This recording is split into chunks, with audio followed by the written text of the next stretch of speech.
What a day for Go Fast Day as we welcome you to Southern California. Look how beautiful this is.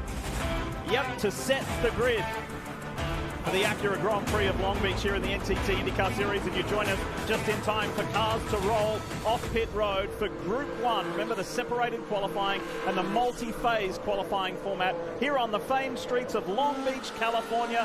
Hi folks, Lee Diffie along with Townsend Bell, James Hinchcliffe, the recently inducted into the Walk of Fame, by the way, James Hinchcliffe, Marty Snyder, Kevin Lee and Dave Burns, working pit road on a really exciting day. Huge festival of motorsport here today, folks. Real celebration of racing and the sport that we love with the IMSA WeatherTech Sports Car Championship here as well on a 63-degree day, but out in the sun it actually feels a little bit warmer than that. We'll see how those temperatures change as this qualifying session grows older. But Hinch, I know how much this race gets you revved up, and here we go. We're going to set the field. Yeah, this is the most exciting part of the weekend, I think. You know, coming here for qualifying, you're in the iconic Long Beach racetrack.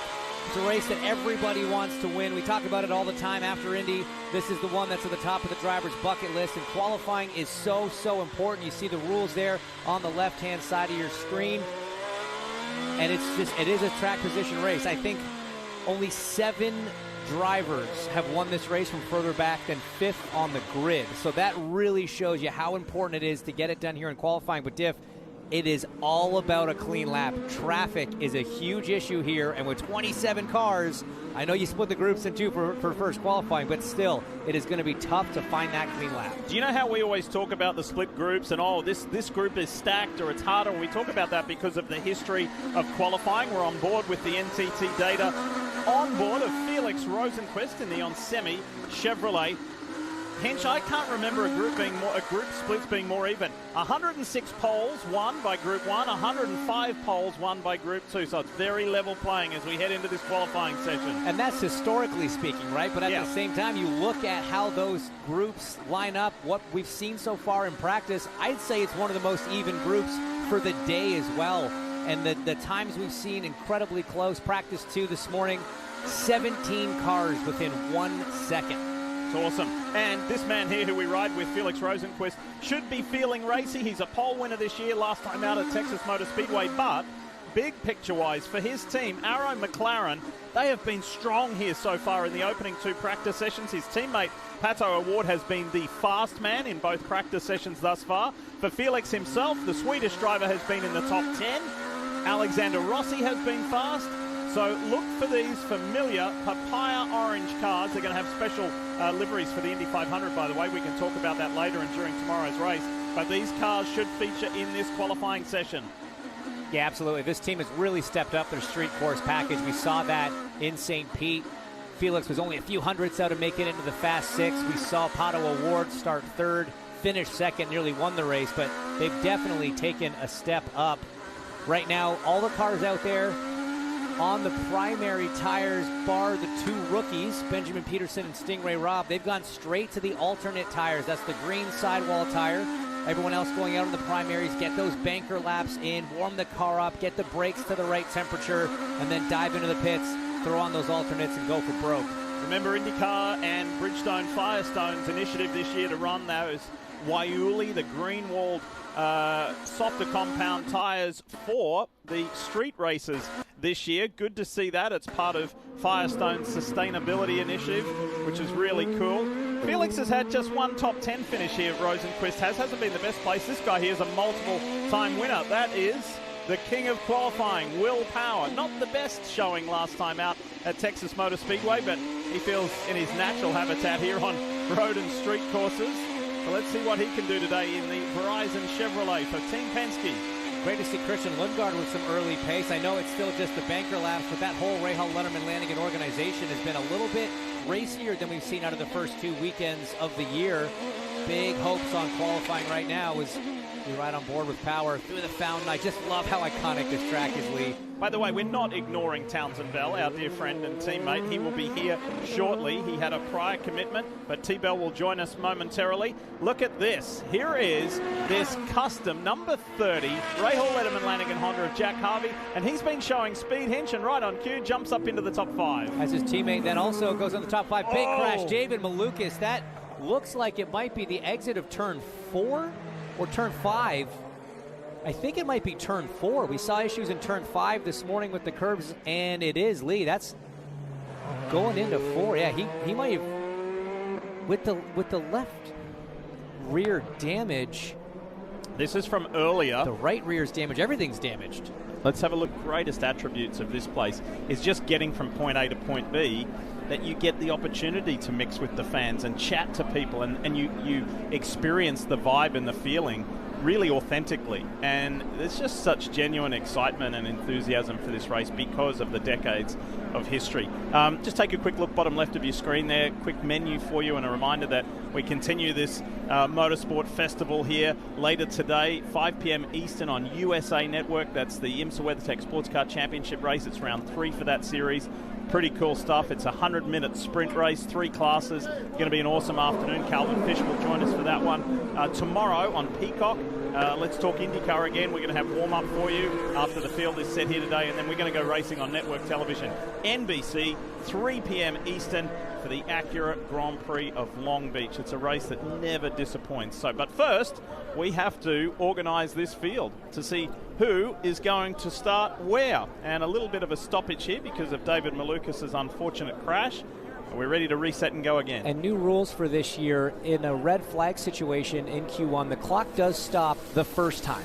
So we get the full 10 minutes of on-track activity, providing we have no more red flags. And with 6 minutes to go, you're kind of on that limit of roughly when you'd be coming in to have put on the alternates. But it's interesting to look and see some of the drivers. I think I see Colton Herta and maybe Felix Rosenquist as well back out on the primaries. It's almost as if they want to get a little heat in the brakes before they put those alternates on, find the track position maybe. But you see Will Power, he's on his alternates. I know Joseph Newgarden's on his alternates. Ooh, lock up there from Colton Herta. You know, it's a risky strategy, I think, with 5:30 remaining to I think, go out and try to do this. I like Newgarden's strategy here. I'm seeing his onboard. He's got the soft tires on. He's got a great gap in front of him. And he's going to get the timing line here and just fire off, because the number of wall bangers we've seen already in 2 practice sessions, the number of crashes we've seen, I think this is the call right here for the Hitachi crew. Go for the insurance. Go for the insurance side of it. The low stress, the low risk. Just 5 minutes remains in Group 1, Q1. Here at the Acura Grand Prix of Long Beach. You ride aboard the Hitachi Chevrolet with Joseph Newgarden, defending race winner.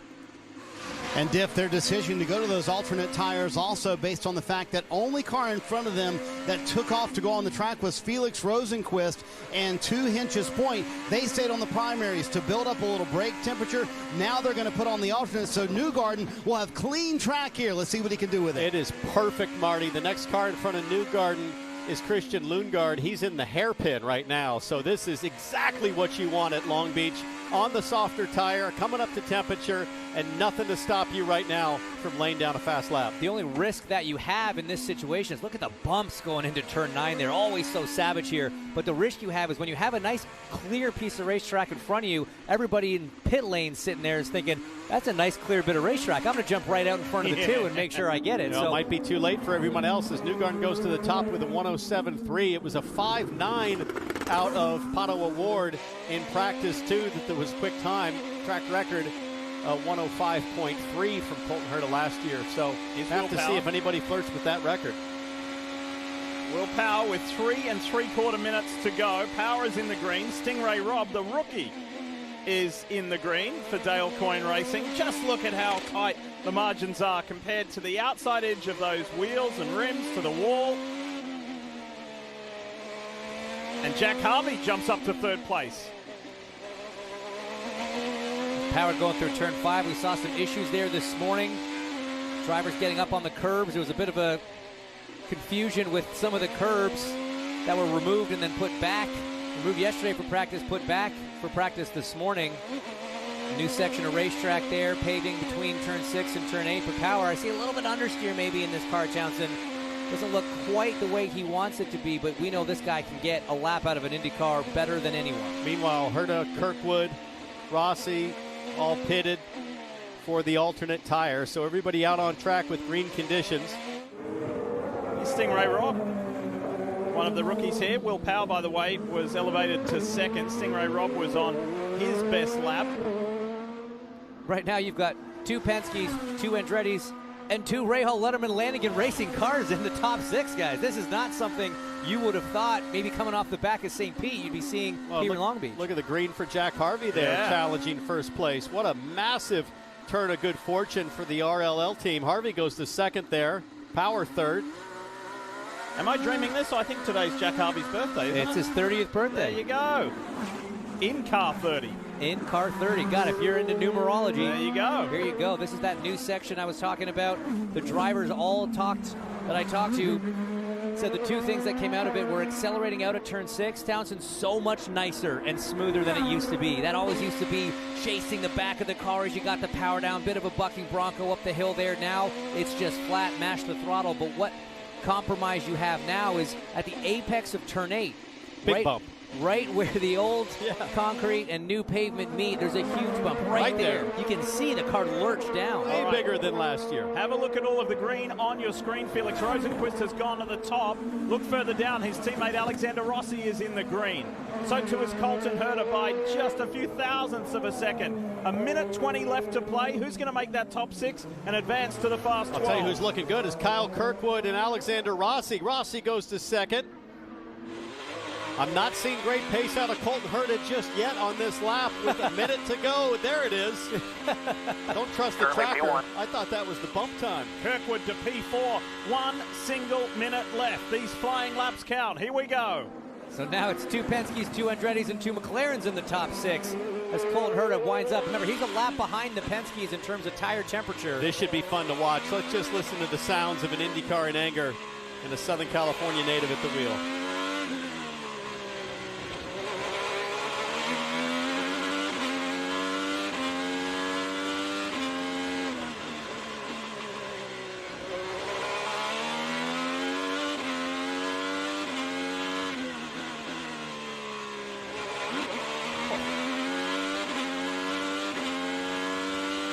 It'll be timeline and pit. Timeline and pit because time is almost up. 15 seconds left. Check out number 27. Yep. Tracking really well. Just in front of Colton Herta. Kirkwood might go to the top. Will Power is on the outside of that 6 to advance to the Firestone Fast 6. Kyle Kirkwood to the top. Time is up. Joseph Newgarden not running a particularly quick lap, but he is on the bubble P6 right now. We didn't mention Marcus Ericsson's jumped to the top right before Kyle Kirkwood did. I don't have any for it. Go on. Well, he doesn't need any more. I think he's good right now. Are we good? Are we good now? Are we good? Oh, thank God.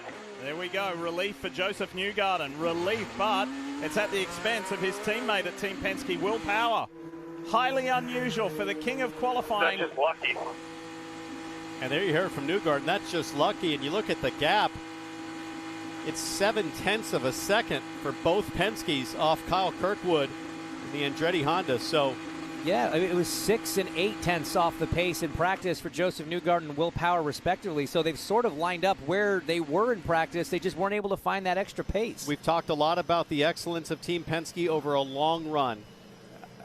Are we just seeing the sacrifice that you have to make in qualifying pace? It comes right in the race, but if you start mid-pack, 12th, 14th, it makes for a really long day just to get into clean air and get into the top 5 to put the durability to good work. Well, there's one thing that's certain, and history tells us that, is that Andretti Autosport has strong cars here. Kyle Kirkwood, second-year IndyCar driver, fastest in Group 1, Q1. His teammate Colton Herta and race winner here, P3. Let's see in this next session with the other half of the Andretti Autosport team to come out with Romain Grosjean and Devlin DiFrancesco. This is Joseph Newgarden. Watch how close this is.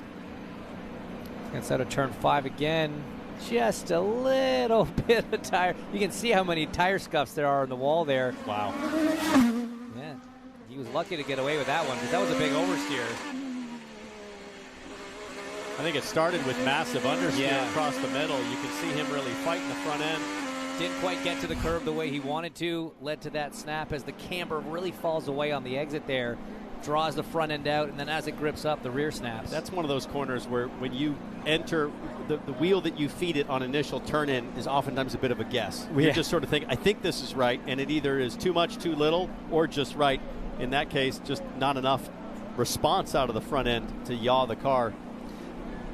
All right, let's have a look at those drivers who go no further. Unfortunately, Will Power heads that list. It's such a surprise to say that.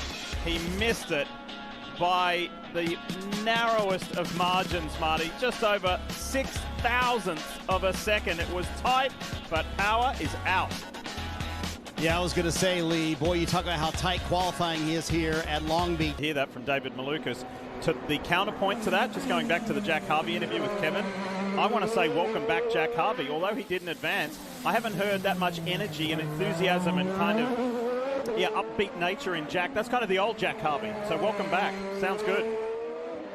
When you're struggling with the car balance, your confidence already is down, and then you get the result, whether it's in qualifying or the race, and then your confidence takes another hit. It's so amazing how quickly it can go south and how quickly it can come back. You get in the car here in the first session, if you're Jack Harvey or Graham Rahal, all of a sudden, okay, I didn't forget how to do this. Right. It feels good. The car is predictable. I like the way it's riding. The brakes are working the way I expect them, and then the confidence builds upon moment, and you're back in the good graces of the results. And like you said, the competitiveness of the series is such that, yeah, fine, they didn't make it a little bit further down the order than you wanted, but still only a half of a tenth away from transferring. And so you talk about being a little nothing to be excited about the first couple rounds in terms of pace of the team, but now they do, and it's great to see the energy's back up there. Scott Dixon, you saw for the first moment. Now we go on board with the fast man of this weekend here in Long Beach. He also happens to be the championship leader. It's Pato O'Ward and his huge contingent of fans and supporters pushing this Arrow McLaren Chevrolet along. And what can he do? Can he keep this run going of being the fastest in every session this weekend at Long Beach? Yeah, he looks good. Watching Felix in the first group, I saw a lot of oversteer moments from that car, and we're seeing a lot right now. It just seems like these McLarens are set up very much on the free side. Know that's something that Alexander Rossi doesn't mind, something Pato O'Ward doesn't mind, and clearly something that Felix Rosenqvist has learned to deal with. And they don't look like the most fun cars to drive, Lee, but the pace is there, and that's all that matters. Not great for them. Good for us, especially across. He went sideways. One of many times we've seen them all crossed up. As Townsend says, he likes to see the white gloves on drivers because you can really see the hands moving. Should be part of the crossed up coming off, but at the same time, he's still on those primaries. Not as much grip. You're going to gain overall grip, but certainly rear grip as well as this man right here, Marcus Armstrong, the rookie for Chip Ganassi Racing in that number 11. Goes to the top. Not for long. He is on the alternate tires. Autosport, Devlin DiFrancesco with a 107.0. That's a great job from Devlin. Yeah, how about that? Devlin, Armstrong, Callum Ilott, Castro Neves, and Santino Ferrucci, 5 of the top 6, all currently on those alternate tires. You get an extra set this year going into qualifying than what you've had in the past. We had this in St. Pete, trying it again here in Long Beach, so some of these drivers might be a little more comfortable going alternates in Q1 rather than primaries alternates, and we're seeing the results right now. A couple of things to look for. Will Graham Rahal be able to be the only RLL car to advance? How is Scott McLaughlin's pace in comparison to his teammates? Remember, only one of the two Penske's went through from Group 1 Q1. We'll see. 6.5 minutes remain. Armstrong looking really clean and tidy on this lap. It doesn't look like it'll be quicker. Currently P2. 210 will get you P1. There you hear the info on the radio, but for Armstrong over in turn 5, we've shown plenty of highlights of things going a little sideways or a lot sideways over there, but notice this with Marcus Armstrong. This is a guy who's super confident. That is what a perfect balance looks like at the exit there. Just guiding it with the rudder, just steering it on the throttle. No big moments, no big drama. Looks like Santino Ferrucci had a little too much of a moment there. Augustine Canapino for Hunko's Hollinger Racing. Is it a slap or is it an escape? It's a slap. Yeah, that's it. Both good hits there. It was turn 4 for Ferrucci, turn 5 for Canapino, as we see Connor Daly on the screen now diving into the pits. Diff, when does a tickle become a slap? I would like to see the metric on that one. When you're late for a qualifying session again, what's that threshold? Oh, there's good reason for that. I know, we're not allowed to talk about it. You just wait. Hinch and I told the audience that you had a legit reason. We can talk about it tomorrow, I guess. All right. How about McLaughlin has been studying some Will Power video through the years on that brake zone to turn 6, the diagonal approach. You know, on the track walk the other day, we spoke to Will Power about that, and he said, yeah, I identified that there's that little gap there, and I just thought a few years ago I'd try it, and it works. He said it just gives me, and I can only speak for me, he said it gives me a better entry angle. And he said, I just kind of like it. I think Alexander Rossi's used that line to good effect, too, in his 2 victories here in 2018 and 2019. Scott McLaughlin battling a little bit, currently just on the bubble, just inside the cutoff, P6. But a few of those cars in front, as we said, are on the alternates already. Let's take you back and show you something with the 77 of Callum Ilott, the British driver for Juncos Hollinger Racing. What happened with his Chevy? Remember, the front of this thing was in the tires in practice as the air jack goes down, left front, little brake fire. Not uncommon when you pit and straight from full send mode and don't give the brakes a chance to cool off. So you'll see the fans come over in a hurry. Yeah, not enough of a hurry. There was full-on flames there. Compressed air. That's suboptimal. That's going to get that brake temp a little hotter than you want it. But again, remember, this driver did not really get to participate in second practice this morning after an unfortunate incident. I don't want to say not of his doing. Ultimately, he's driving the car, the wheels in his hands, but a change to the track that was unanticipated led to him finding the tire wall in turn 5, missed the rest of the session, didn't get a chance to try the alternates in practice. Let's take a look back at what we saw this morning in P2. Yeah, the car went up.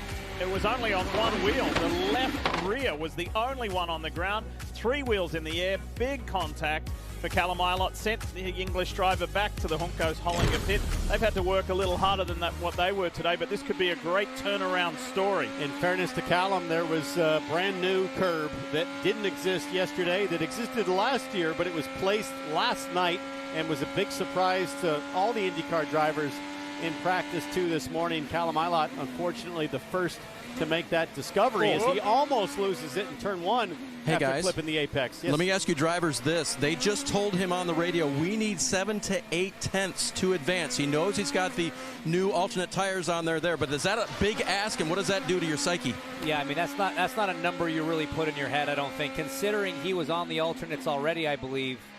Do we remember, did he start on? He must have, right? Start on the alternates?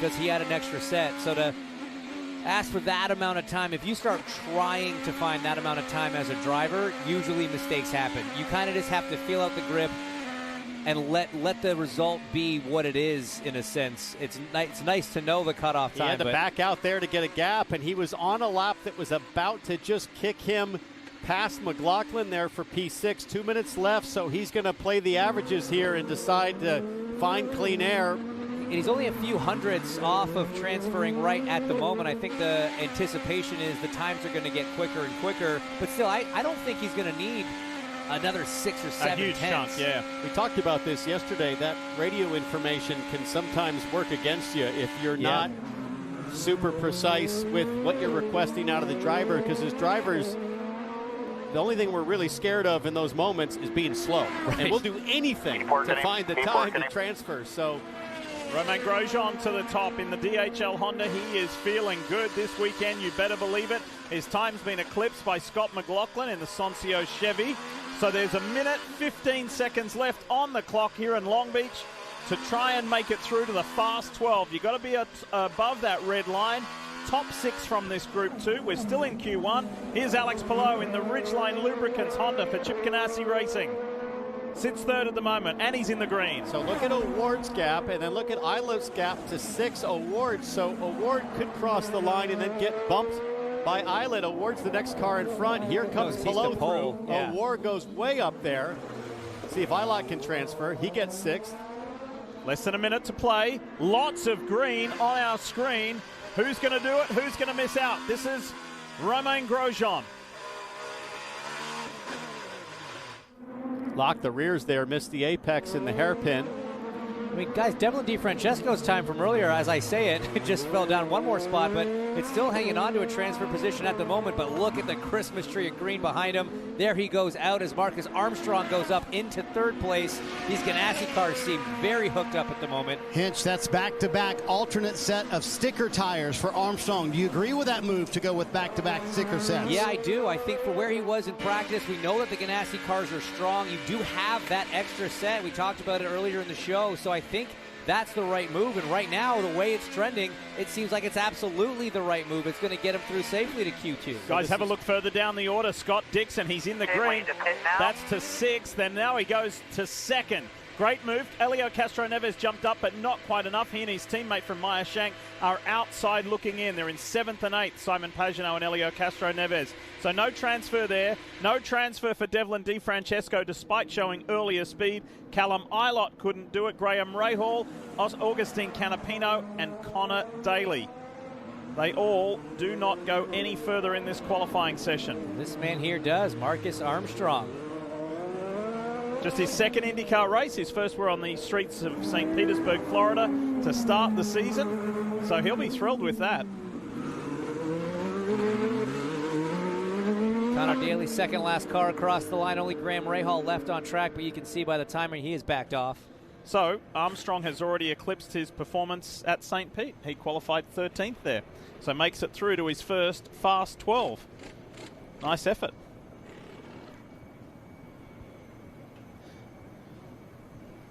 So 3 of the 4 Andretti Autosport cars are through. They would like the sound of that, and they're excited about this qualifying session. They need a boost because it's been a rough start to this year. Defense. He told us yesterday that he got a mental coach in the offseason. Well, this is a guy that had won an Indy 500, had already won IndyCar races. He doubled down, kept digging to find a way. How can I be better? I am a believer now. Talking to him yesterday, I see the swagger, I see the intensity, I see the confidence. It doesn't seem like he has any doubt in his mind that he belongs at the front and that he is going to be a contender down the stretch. There's really 2 things that impress me right now about Marcus Ericsson. One is he said in St. Pete over the offseason the big focus for him as a driver was working on qualifying. Started 4th in St. Pete, comfortably, fast here into Q2 at Long Beach. I think he's applying those lessons. Whatever he's learned, it's been going well. The other thing is you look at the races that he's won, and what's so impressive about those races is he hangs back until that last phase of the race. You go all the way back to his first win in 2020 at Detroit. It was the final stint where he got in front, dominated that last bit of the race. You look at Nashville after the issues he had, kept his composure at the end of that race. Indy 500, running 3rd, 4th, 5th, 6th all day. Last end of the race really got it. Same thing in St. Pete. Got himself up in a podium position and then capitalized on others' mistakes to win the race. He is closing these races. I'm going to steal a Kevin Harvick line here, or NASCAR line. The closer is Kevin Harvick. He's our Kevin Harvick. Well, and Townsend, when we were talking to him yesterday, even though he'd won a race before, races, plural, before he won the Indianapolis 500, it's obvious that it was the 500 that sealed that mentality deal of, because his words, not ours, be there when it counts. And because I said, how did you go from making that crucial pit lane error in your first Indy 500 to other? And he said, because I kept making errors in different places. It took me several years to piece it all together. It's the psychological, the paramount side of having your psychological game stitched together. You guys remember the speech that engineer Brad Goldberg had to give Marcus Ericsson during the red flag? Yeah. I think the difference is he doesn't need that speech anymore. I think he would say, Brad, I got it. I know what I'm doing. Leave me alone. I know what I'm doing. Let me focus. I think he needed it last May. I don't think Marcus Ericsson needs that anymore. He's that strong mentally. Here's an IndyCar anomaly for you. Which track has Scott Dixon never had a pole position at in his illustrious IndyCar career? Could it be Long Beach? It certainly is.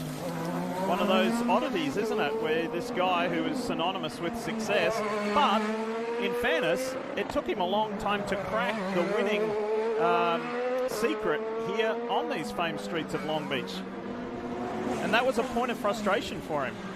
Yeah, again, we talk about it a lot. This is one of the crown jewel races of IndyCar. You have a driver with the success that Scott Dixon's had. He hadn't won at Long Beach until, I want to say it was maybe 2015. He finally won it.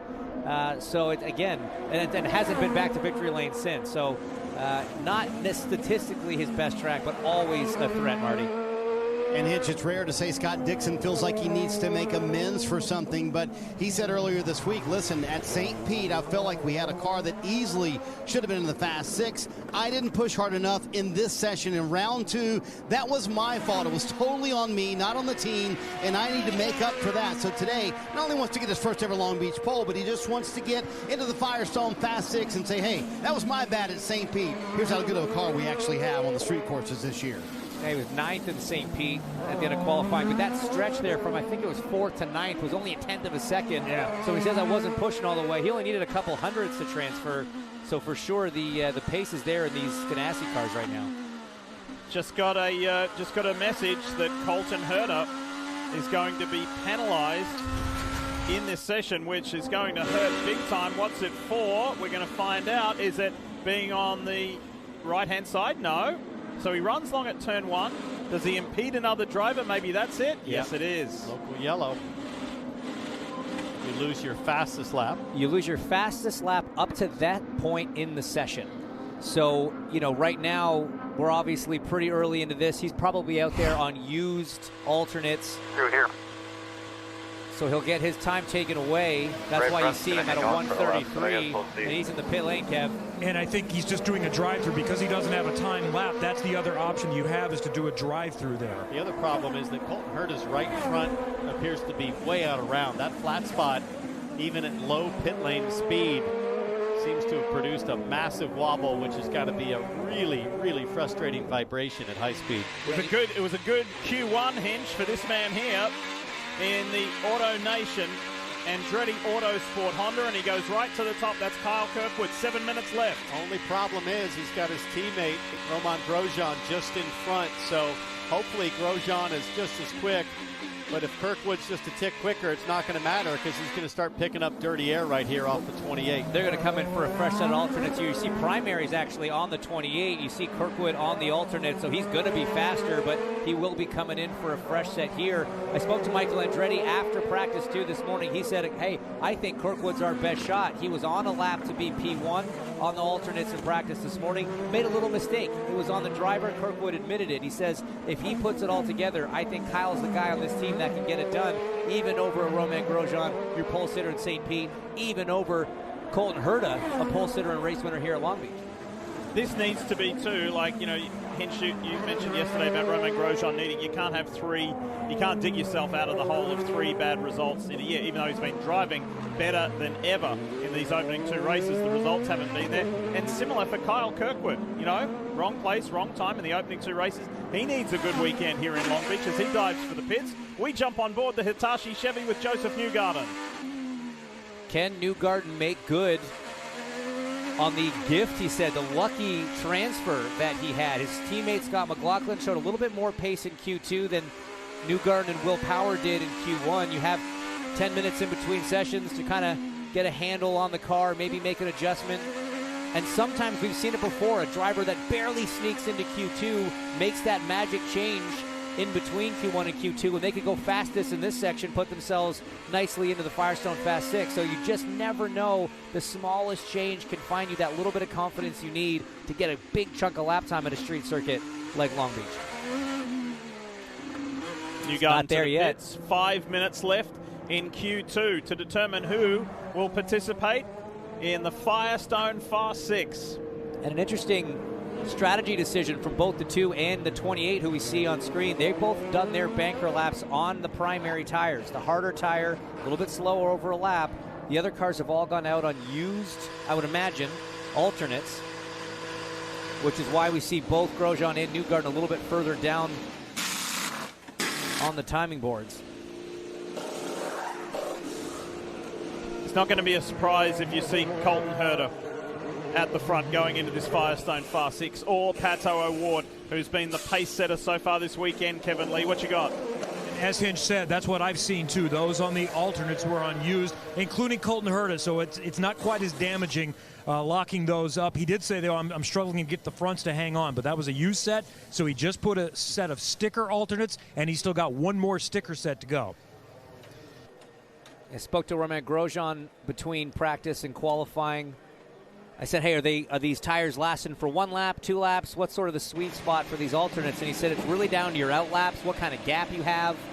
He thinks some drivers could get it done on that first lap, but you're still going to have enough tire to get a good lap time on lap 2 if you don't have a very enthusiastic out lap. So it could be first lap, could be second lap, depending on the driver. Ambient just 65 degrees, but track temp at 109 right now. Track temp working against the tires, but the ambient certainly helping. Last year, what was it, 130 track temperature? So much cooler this year, Townsend. Thank you very much for the beautiful weather you delivered in your hometown. So Alex Palou went a little bit earlier. Pato O'Ward went a little early as well. Both teams telling their drivers this should get us clean track. The car you hear leaving now is Joseph Newgarden. So everybody on the sticker alternates, 3:15 left. We'll see if maybe those guys went a little too early or they feel good about the gap they'll be able to get, and that would make up the difference. And the guy with the best situation at the moment is Marcus Armstrong, because he comes down the front stretch. He's the car ahead of Alex Palou. He's got some good clear track ahead. Newgarden has come out in front of Armstrong. And that's just it. It's such a risk when you have a big gap in front of you because people sitting in pit lane want to steal it. But all things considered, what you really want here is to be the last car to complete a lap without traffic. Presumably that's when the track is the most rubbered in and the conditions are just perfect. And you want to be able to do that lap at the perfect time for your tires. You don't want too many laps on the tires either. That's the gamesmanship of sitting and waiting on pit lane and trying to just nail it right. We just saw Alexander Rossi and Scott McLaughlin pull out of the pit lane as well as Marcus Armstrong backs off to get a little bit of a gap here. And I haven't seen a lot of traffic issues through Q1. I wonder if we're going to start seeing them stack up at the end of Q2 here. The other stressful part for the engineers and the drivers is the decision on how much fuel you run for this, right? Right. Lighter the car, faster it goes. But if you only give yourself maybe 1 lap and you need a second to piece it all together, it can be problematic. I got blocked. Grosjean's not happy with Alex Palou. It's going to be a big debate about the block. So right here is actually where the timeline is for qualifying that alternate start-finish line. So that's why you see everybody slowing up through the hairpin section there just to get that gap. I didn't see what kind of lap that Grosjean was on at the time. This is where things get tense, folks. 1.5 minutes remain, that's all. Here's Colton Herta in the Gainbridge Honda. Backstretch into turn 9. This is the turn that undid his race campaign last year where he smashed the wall, driver's left, and he was out of the race. O'Ward to the top with the 106.3. Colton Herta, a little traffic up ahead. That's the number 6 of Felix Rosenqvist, but pretty comfortable gap. He should be all right. Here comes Newgarden. He's P4 at the moment. Colton Herta, Joseph Newgarden, all in green, looking good at the moment with 1 minute remaining here in Q2. Marcus Armstrong is in the tires, turn 9. We've seen it a lot this weekend already. Drivers locking up as the red flag comes out with 53 seconds to go. And Marcus's teammates, Ericsson and Dixon, outside the top 6 with the red. So this has a few different implications. By causing the red, Marcus will lose his 2 fastest laps. Doesn't really matter. He's already down in P12. Yeah, I'm fine. That will relegate him to there. Even if they get that car back, he is not allowed to transfer. His session is done. Now, with 53 seconds left on the clock does stop because it is the first red of the session. There is a rule where Indycar can allow, if a green flag condition is declared with less than 2 minutes and 15 seconds on the clock, they can allow every driver to go out of the pits within 30 seconds of the call being made. You will have 1 guaranteed green flag lap, and then it's a 1-lap shootout to transfer, and I think that's what we're going to see, and I love it. Well, Grosjean, think about how heated he was, talking about, I got blocked before, and now he is under increasing pressure. Grosjean might have the best tires of anybody because he had to back out of it. Might have the freshest rubber, as you see. Armstrong just carrying a ton of speed and a lot of understeer and a lot of tire lockup on the right front. That sticker set. We know that other cars are not going to do it. Well, we've been told, we have some loose intel that other cars are not going to do it, which means going into the Firestone Fast 6, if they make it, they're going to be in a better spot. So I agree with Will Anderson, the engineer. I believe they do have a car for pole, but if they don't have stickers and others doing the Fast 6, I don't think they've got that much of an advantage. I don't think they should run stickers at all. I think we've seen this scenario several times in IndyCar over the last couple of years. I haven't seen evidence that that one lap ever works for anybody, frankly. So maybe we'll be surprised here. I just don't think you can get front tire temperature in time to make the first 5 corners work. You can lose a ton of time with understeer there. It doesn't matter if it comes in great by turn 6. Here we go. And you got a wet track at 9 to start the lap. Exactly. I mean, I think Kyle Kirkwood is sitting in the best spot right now. He's P2. He has the used tires on. He's committed to that. I agree. And Will Anderson just told Pat O'Ward, we're going to hold the 30 seconds here, Hinch. So he's got it on his watch. So they may not send him at all. Who knows? So clock is counting down. They're going to circulate and do one flying lap to determine who will be and who will not be in the Firestone Fast 6. Here we go, and O'Ward is rolling. He is rolling, but I think he's rolling at the back of the queue, and why this is a smart move, he can wait that. He's moving now, so the 30 seconds doesn't count. He can drag his feet a little bit on the start of this pace lap, let the other cars ahead of him get going. Yep. He will know once the first 4 or 5 cars cross the line if he's in danger. If he's not, he'll only be half a lap done. His team can get on the radio, say, back off, save those tires. Save him, yeah. And look how slow he's going. He's on idle in first gear. Yeah, well, the 6 car of Felix Rosenqvist is on the back straightaway right now. There he is. So O'Ward can continue to drag it for another 20 seconds until it's a problem. He does have. Townsend, is this simply a game of who can get tire temp the quickest? I mean, what do you and Hinch think? I think so. I mean, you're going to find out right here with Rosenqvist what it looks like down in turn 1. Let's just listen. Such a critical decision. Where do you hit the brakes? How deep do you go into this brake zone and challenge the front end of your race car? This is it. It's one shot, one lap. That's it. Felix Rosenqvist through turn 1. Looks good. Look real good. Looks real good. You see Green, Scott Dixon, Alexander Rossi both trending into the Fast 6. Newgarden trending for pole right now. There you go. So the message will be going out to Felix Rosenqvist here, rather to Pat O'Ward, his teammate, any moment. Rosenqvist not as fast. He's 2/10 down right now to pole position, going back a little bit. He's getting tire temp there in the left-hander. Do we know what Alex? 2/10 down. Do we know what Alex Palou ended up going on? Because he's running pretty quick at the moment. Went on stickers. They did go on stickers. Romain Grosjean. It's a bit of a mixed bag right now. Doesn't look good for Rosenqvist here on this lap, but a lot of green on the rest of the tree. This is it for Felix Rosenqvist, his one flying lap. And Pato O'Ward is only just on the start-finish straight. And that's it. That's it for Rosenqvist. So he is right on that line at the moment, but there's lots of green out there. Dixon through to P4. Rosenqvist is out. This is Pato O'Ward. This is his flyer. If I'm them, I'm already on the horn. Stop. Slow down. Save tires. Save There you tires. go. Save tires. Oh, save your car, too. Easy. Did you hear that? He's not listening. Relax. Save He tires. didn't hear it. That's Save Will tires. Anderson again saying that. He's not hearing him. He shouldn't say save tires. He should just say slow down. Ericsson is in the green. Grosjean's in the green. This is going to be a thrilling finish to Q2. Ericsson's the last car on the track. He's the only one further back as Romain Grosjean goes up to the top, pushing Joseph Newgarden out. And Ericsson is in the green now. This is Pato O'Ward. He's still hustling, this Arrow McLaren. What is he doing? And they're still begging him to slow down. He's got Ericsson behind him, so he does have to be careful of that, but he could have gotten out of the way on the back straightaway or on the straightaway going to 6. Absolute waste of a set of tires. Colton Herter just got bounced. Marcus Ericsson is in. Ericsson goes to P4. Herter has been pushed on the downside. 3 of the Ganassis made it in. Only one of the McLarens made it in. Didn't see that coming, but what a waste of a set of stickers for Pato O'Ward. Why wasn't he listening to his team? I think the message has to be more specific. I think you know the situation going into it. But save your tires. How about just slow down or stop or pull off the track? So no Team Penske Chevrolets in the Firestone Fast 6. You saw Joseph Newgarden step from his car. McLaughlin's out, and Power got bounced in his opener. There's Tony Kanaan talking with Felix Rosenqvist about what went down. Can tell you Race Control has reported no further action about the Palou-Grosjean situation. Both will go into the Firestone Fast 6 and fight it out for the pole. And once again, Marcus Ericsson, the highest Ganassi car so far. So who has stickers for Q3? We know Kirkwood does.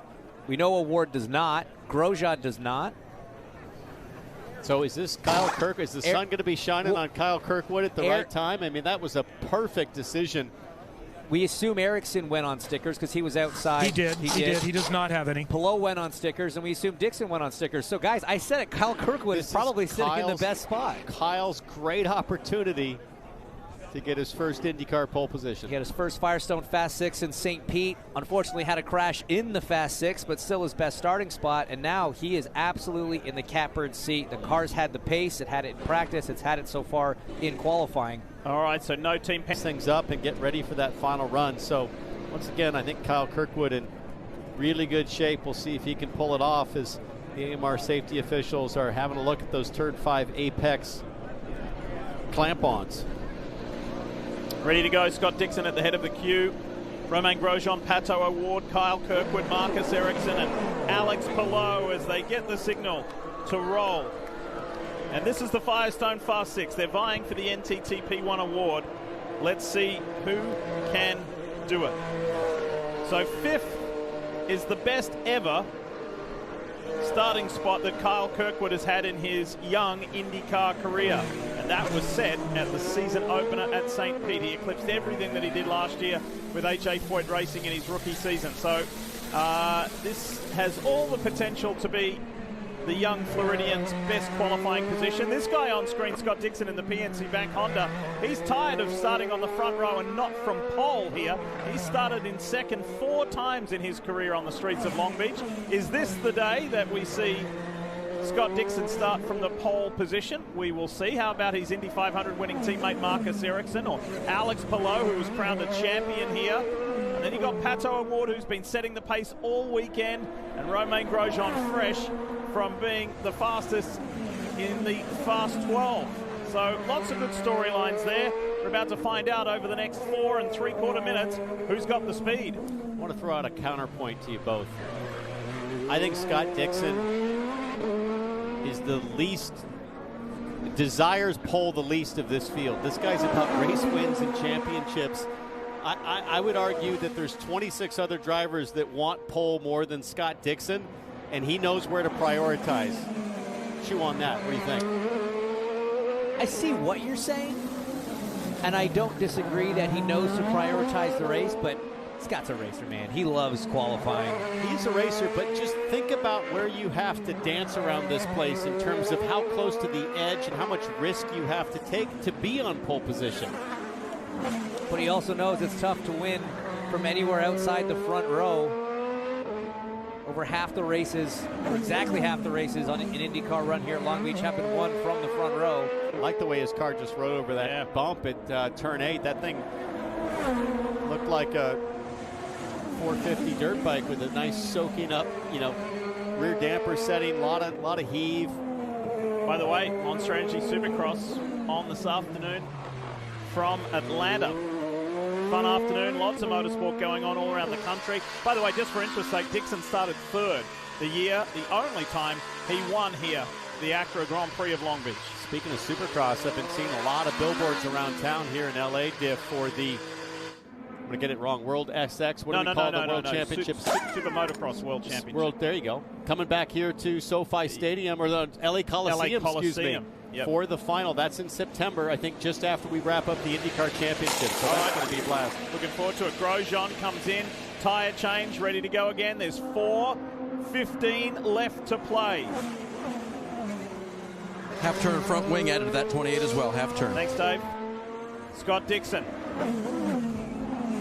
What's he got for everybody? Is this going to be an all Ganassi front row? 3 Ganassis, 3 of the 4 in this Firestone Fast 6.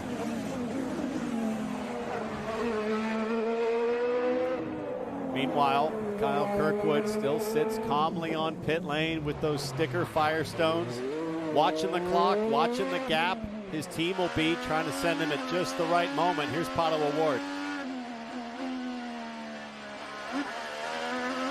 It's crazy, that bump in turn 8. You hear the engine rev up as the rear unloads and you hit that bump. That's such an uncomfortable feeling right at mid-corner. The car is maximum load laterally when that happens. Very uncomfortable feeling. And look at Pato O'Ward just sawing away at the wheel. We talked about the sort of oversteery balance we saw, but then there's a big understeer in turn 11. Pretty wide there. He'll come to pit lane going to P1 at a 106.9, but it was a 106.3 out of Award to transfer into the Fast 6. Is Alex Palou. 3 minutes left on the clock. His teammate Dixon just dove for pit road.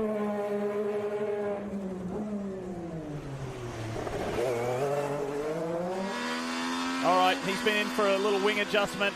Different set of tires. We're talking Romain Grosjean in the DHL Honda. Ready to go, goes back a gear. Ready to launch. Great start to the lap for Alex Palou right now. 2/10 up on Padua Award's time. He's currently P1 at a 66.9. I don't think he's going to be P1 at a 66.9 for long with the pace we're seeing out of the 10 car. We see one of the McLarens coming out of the pits there. Nice and tidy through turn 1 for Grosjean, but it's this guy that's on a pretty quick lap right now. Got to think it's going to be a 6.3 or 6.4 to get pole here. But we're not seeing the kind of pace out of these used greens, the used alternates that we do out of the stickers, which just makes you think again, Kyle Kirkwood, who is now on track, about to start his first flying lap. Inside the final 2 minutes, couple of green on there, on the screen in Romain Grosjean, and this man here, Alex Palou, to finish his lap, should cycle to the top, which she does. No great surprise there. Now you see Kirkwood in the green. Here's Grosjean. Let's ride it home. DHL Honda. Final 2 turns.